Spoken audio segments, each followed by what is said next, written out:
Queensland flood victims are still looking for answers 7 months after the state's deadly deluge. On Monday, the Queensland Floods Commission of Inquiry will hand down its interim report. And key recommendations are expected to deal with the timing and scale of water releases from the massive Wivenhoe Dam, which many residents blame for the extent of the flood. But an independent hydrologist report has found the dam's operators achieved close to the best possible flood mitigation results. From Brisbane, Kieran McKechnie reports.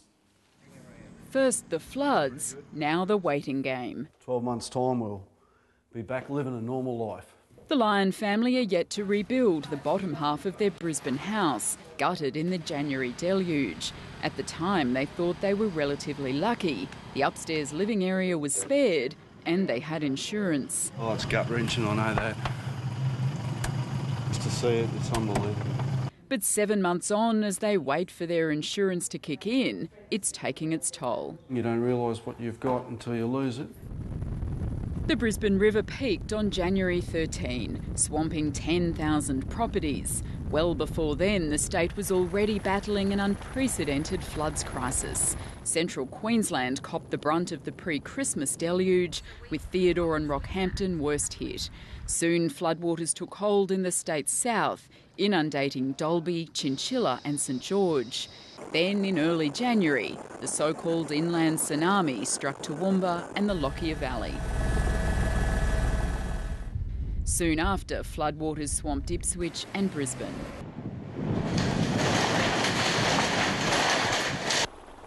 A staggering 35 people were killed. The disaster's massive scale prompted the Queensland Premier to launch an inquiry to investigate whether authorities were on their game leading up to and during the crisis. The Commission of Inquiry was designed with one thing in mind: to leave no stone unturned. Under the spotlight, Wivenhoe Dam, built after the 74 floods and which services Brisbane's water needs. The inquiry heard enough rain to fill Sydney Harbour 8 times over was dumped on the catchment in just 3 days.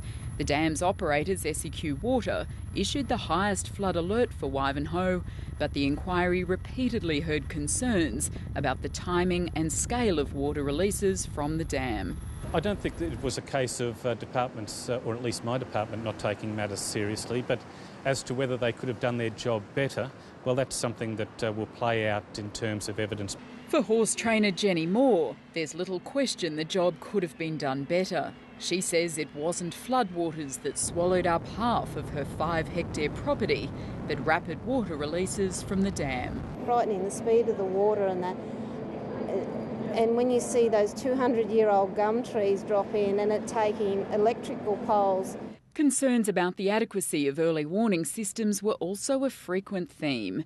Hydrologist Philip Jordan told the inquiry the rainfall in Toowoomba on the day of the inland tsunami equated to a 1 in 370-year event and a 1 in 250-year event in the Lockyer Valley.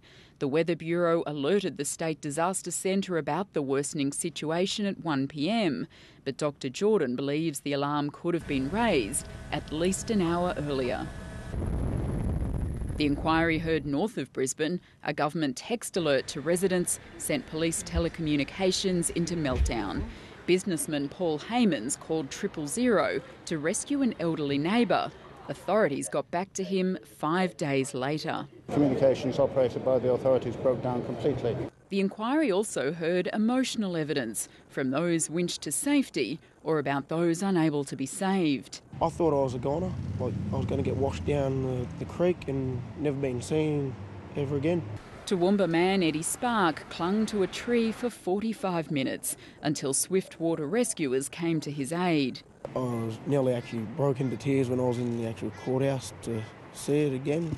There were tears too as the Commission played emergency calls made by Donna and Jordan Rice before the Toowoomba mother and son were swept to their deaths. Their family wept as they listened to a 000 operator chastise the pair. In the Lockyer Valley, there was regret that so many died in the previously unfathomable flash floods. Helicopter pilot Mark Kempton navigated through atrocious conditions to snatch people to safety. You wonder if we went to the right places at the right time. Did we miss people that perhaps we could have gotten? Others are angry they were forced to stop helping their community. Grantham rural firefighter Vivian Jamieson told the inquiry a directive was issued by senior command for volunteers to stop driving through floodwaters. I wanted to save my community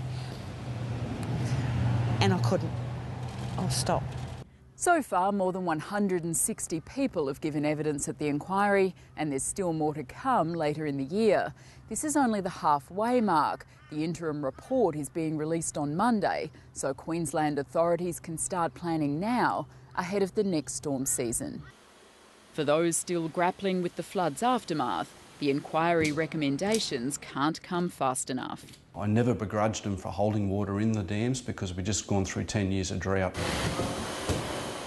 But it'll be interesting to see what comes out of it and whether it was human error. Craig Lyon isn't the only one hoping for answers on Monday after summer storms that affected so many on such a massive scale.